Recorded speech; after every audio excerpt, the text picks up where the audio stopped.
win a national championship, or I'm going to be the first coach fired from the same school twice. Tonight on the Bayou Breakdown, welcoming Will Wade back to LSU basketball. we look back on Flau'Jae's legendary Tiger career. A recap of the weekend in the NBA. And what to expect in the Final Four on both sides. All this and more, the Bayou Breakdown starts now.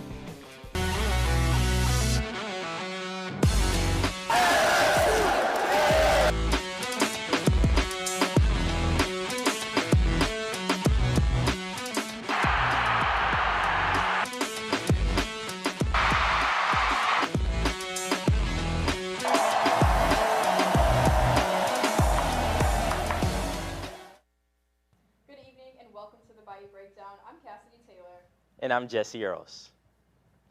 LSU fans thought it would never happen, but Will Wade is officially back as the new head coach for LSU men's basketball. Wade arrived in style, flying in on a jet on Thursday to make it official as he signed a 7-year deal worth $30 million. Earlier today, a press conference was held for General Wade to welcome him back to the boot and hear his game plan for the Tiger faithful. I want everybody to know with LSU basketball, our time is now. With LSU basketball. I didn't come here to reflect and talk about the past and any of that stuff. I came here to win, and we're going to win immediately.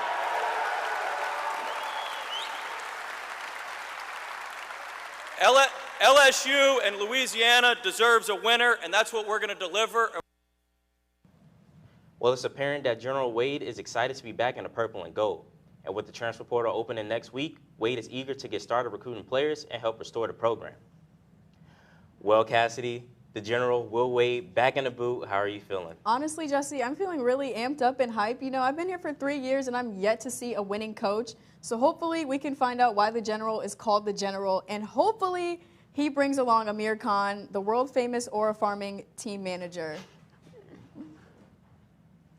With Will Wade now in Baton Rouge, Matt McMahon is on the move. Sports reporter Connor Donnelly is in the studio telling us what went wrong with the McMahon-led Tigers. Connor? Will Wade certainly has his work cut out for him in his first year back in Baton Rouge, as the men's team had yet another underwhelming season. Here's what went wrong for the Tigers on the hardwood. Yet another season cut short for LSU basketball as they lost in the first round of the SEC tournament to the Kentucky Wildcats 87-82. This brought a close to what was an extremely underwhelming season for the Tigers as they finished the year with an ugly 15-17 record. However, the Tigers started the year 12-1 and initially had high hopes. So what went wrong? The first blow for the Tigers came when forward Jalen Reed tore his Achilles during the Emerald Coast Classic against Drake. Unfortunately for Reed, this now makes it 2 seasons in a row with season-ending injuries. Prior to his injury, Reed was averaging nearly 10 points per game and around 6 rebounds. Another significant loss for LSU came in the form of point guard Deon Thomas Jr. This was the nail in the coffin for the Tigers as the lead guard was vital in their offensive scheme as he led the SEC in assists per game with 7.1 before his injury. Apart from these injuries, LSU had many flaws as a team. The squad ranked in the bottom half of the SEC in nearly every important team statistic. They were 10th out of 16 teams in total offense and defense. They were 13th in team three-point percentage, shooting only 33% from deep, and 14th in turnover margin. With this lack of production, LSU saw less fans in the stands as they were second to last in attendance, only ahead of Oklahoma. Unfortunately for the Tigers, these struggles have been a common theme lately as the program has failed to hear their names called on Selection Sunday for the past 4 years. With this, LSU relieved Coach Matt McMahon of his duties as his SEC record was a brutal 17-55. Taking his place is a familiar face for Tiger fans, Will Wade. Although this amount of turnover typically is not a recipe for success, LSU fans can have high expectations as the program was extremely successful during Wade's first stint in Baton Rouge, making the NCAA tournament 4 out of 5 times, including a trip to the Sweet 16 in 2019.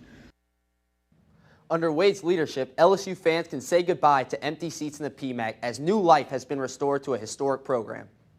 LSU Gymnastics is set to start its regional round this Thursday in the PMAC. The number 2 seeded Tigers are hosting their first regional round since 2019, with historic records this season, such as sophomore Caitlin Chio being the 9th gymnast in LSU history to earn SEC Gymnast of the Year. Head coach Jay Clark expects not only a roaring crowd this weekend, but also for his team to compete at the highest level. We've just got to be the team we've been. It's enough. If we do that, that's what put us in the number 1 seed at this regional. That's what put us as the number 2 overall national seed. That's what got us to the place that we're at. We've got great kids, great talent. We should have great confidence. We should be able to walk into any arena and feel good about what we're about to do, and that's really where we're focused. The Tigers will compete against the number 15 Clemson, Auburn, and the winner of the first round play-in between Air Force and Nebraska Thursday at 7. Over the weekend, LSU welcomed the number 19 ranked Kentucky Wildcats. In Game 1, the Tigers got down early, trailing 4-0 by the end of the second inning. In the bottom of the third, with the bases loaded, Curio hits a single to score 2 runs for LSU.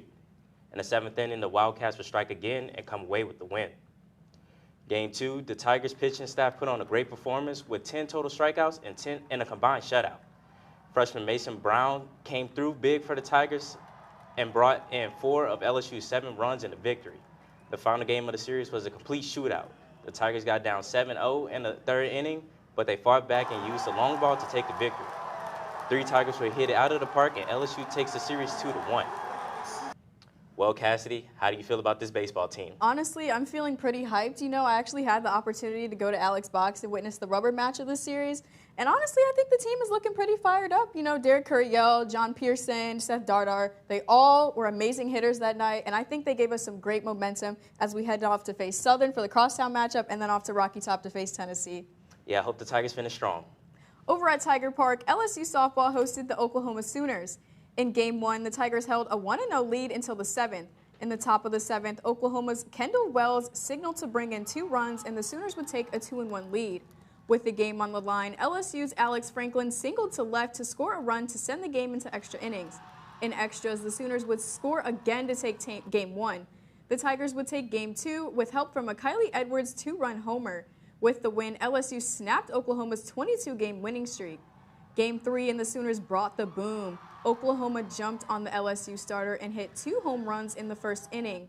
Oklahoma took a 4-0 lead early on, and the Tigers weren't able to come back. In the loss, Kylie Edwards shined with 2 home runs. And coming up, as women's basketball comes to a close, we're saying goodbye to an LSU legend. Don't go anywhere.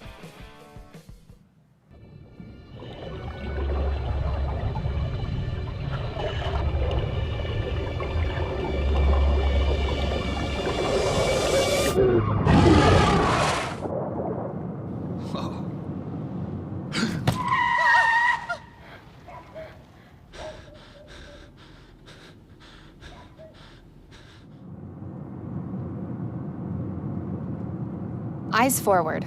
Don't drive distracted. Be right there. Wait. Use the shovel and bucket of water, remember? Drown, stir, drown, feel. Then make sure it's cool. Where'd you learn that? SmokeyBear.com. Brushed up on some tips before we left. Don't want to start a wildfire, right? Only you can prevent wildfires.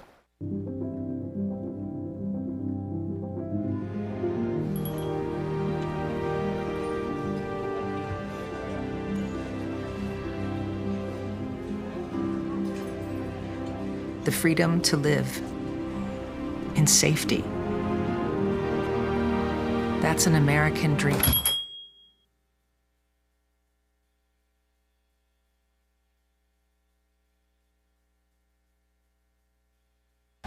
There's nothing like celebrating a big play. But now, we're celebrating something bigger than sports. Love, you're mine. Love? You're mine. You're training your mind as much as you're training your body. For me, just stay grounded. Be with the people who make my mental health better and not worse. So when you see us hit this, it's a reminder to love. You're mine.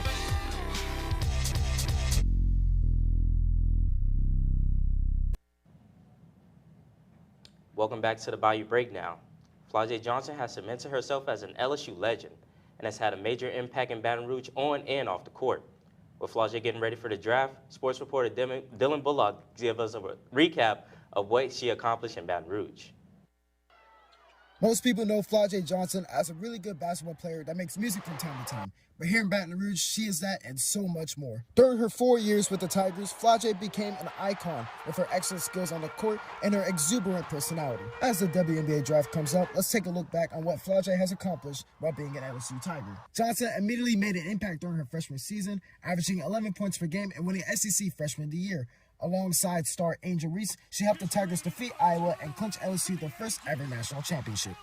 There was no sophomore slump for Flau'Jae as she increased her points per game to 15 and earned a spot on the second-team All-SEC. She led the team in scoring in the NCAA tournament with 20 points per game and led the Tigers to a rematch against Iowa in the Elite Eight. Iowa gets the revenge on LSU, beating the Tigers 94-87, with Flau'Jae scoring a team-high 23 points. Johnson officially became a star her junior year, averaging 19 points per game and earning a 2025 first-team All-SEC. She eclipsed 1,000 career points and helped the Tigers make their third straight Elite Eight appearance facing UCLA. Johnson scored a career-high 28 points, but the Tigers fell short again, losing 72-65 against the Bruins. Flau'Jae decided to come back her senior year, motivated to win another title for Baton Rouge. She averaged 14 points per game, and the Tigers were primed to make another championship run. The season ended in heartbreak against Duke. With 2 seconds remaining, Duke guard Ashton Jackson hit a game-winning three in Flau'Jae's face to send the Tigers home in the Sweet 16, ending Johnson's terrific college career. Watching Flau'Jae for the past 4 years has been nothing short of incredible. One WNBA team will be very lucky to have this phenomenal leader playing in their uniform. From Tiger TV Sports, I'm Dylan Bullock. Johnson is projected to be a top 10 pick in the upcoming WNBA draft on April 13th. And next at 5, we're checking in on the NBA to see how teams are preparing for the playoffs. Stay with us.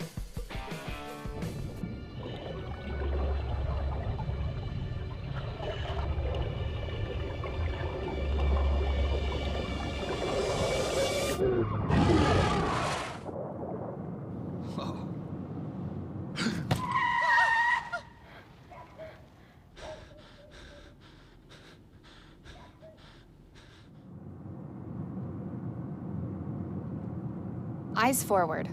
Don't drive distracted. Be right there. Wait. Use the shovel and bucket of water, remember? Drown, stir, drown, feel.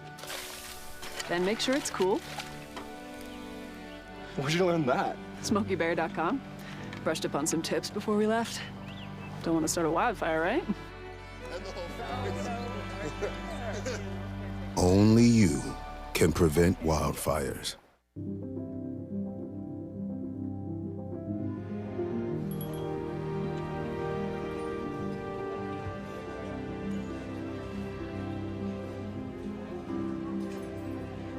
The freedom to live in safety. That's an American dream.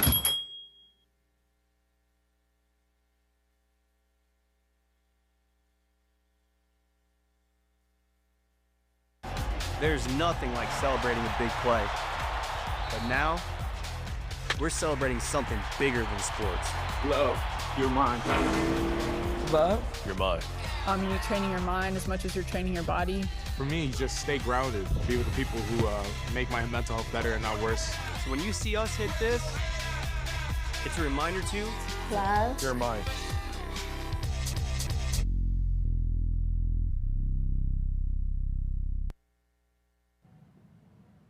With about 2 weeks left in the NBA, teams are looking to make their final push for the playoffs. First, the New Orleans Pelicans hosted the Houston Rockets in the Smoothie King Center.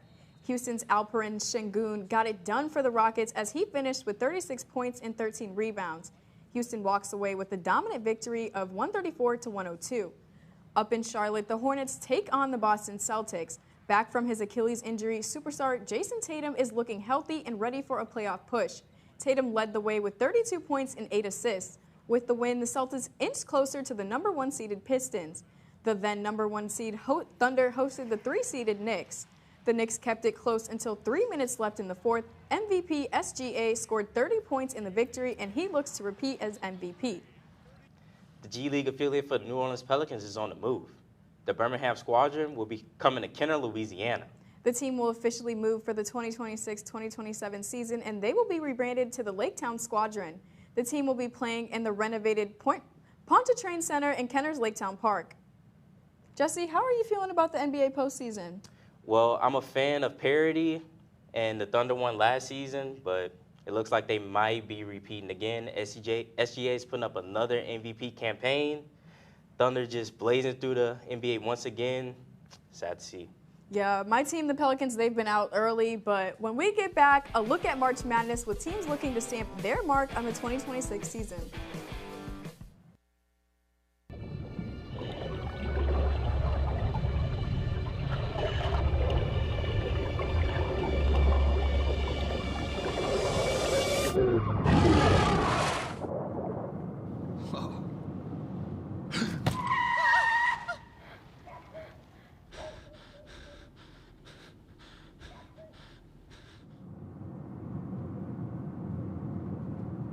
Eyes forward.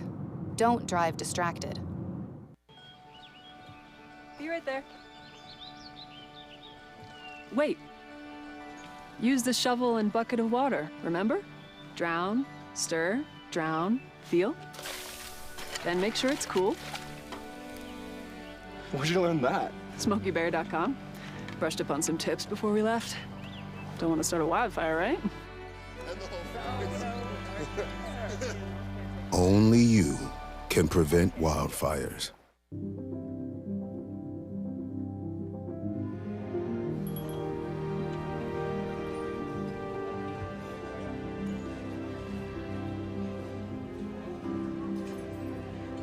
The freedom to live in safety. That's an American dream.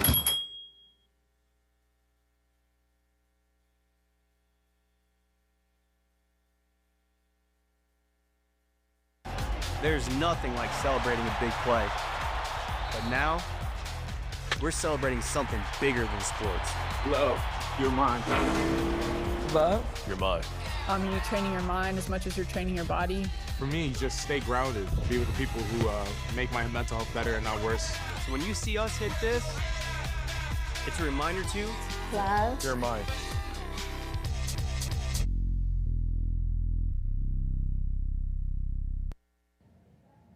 Welcome back to the Bayou Breakdown. Let's take a look at the women's side of March Madness.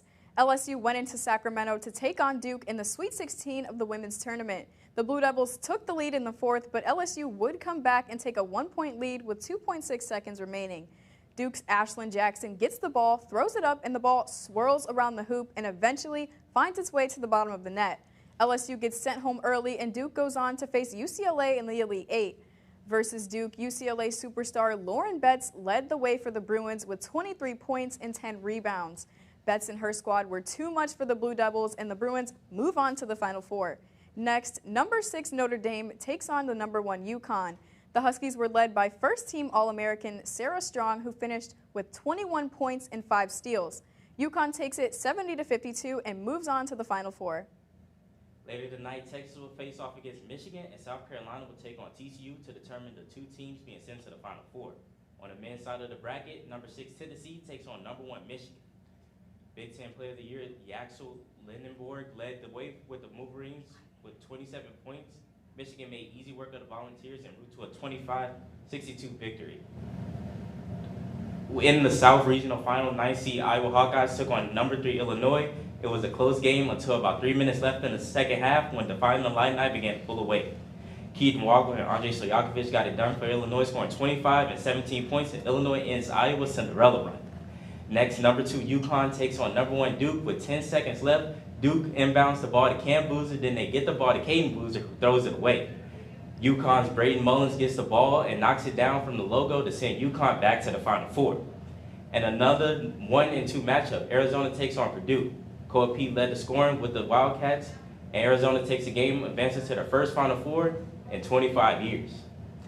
Cassidy, there has certainly been madness in March. How are you feeling?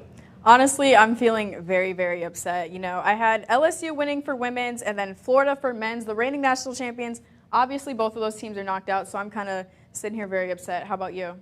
Yeah, there's certainly been madness. My bracket has been busted as well, but I have to go the Huskies and the Huskies. How about yourself?